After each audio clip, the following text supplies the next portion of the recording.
Okay, let's go over to Ryan, talk a little bit about the high school ranks, just as an overview, and I want to leave as much time as we can for questions here. But Ryan, we had some really good teams, really good athletic programs last season.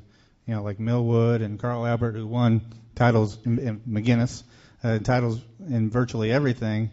Is that going to kind of be the same tradition-rich programs are going to win again this year?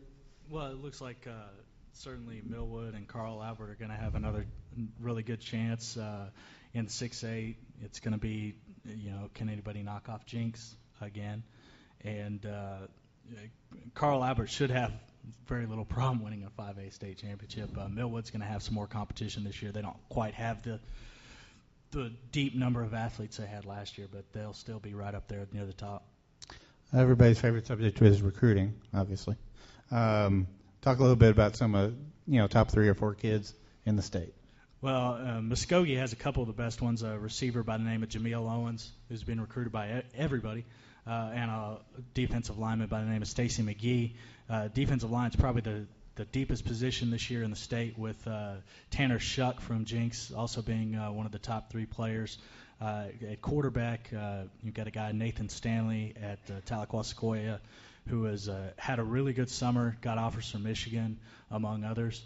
And a couple kids from around this area, Joe Stoner and Kai Staley. Stoner from Carl Albert, who's moving from quarterback, going to do a little bit of everything for them this year. And Staley from Guthrie is really in about the same position as Stoner. He's going to move away from quarterback and be a running back, a secondary guy, and do a lot of different things for them.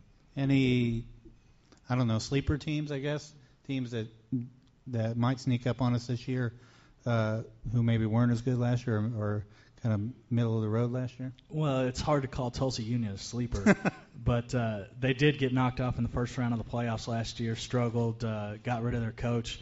They've got a guy, Kirk Frederick from Owasso, who did a really good job there last year, and I think they're going to be back near the top. Alrighty.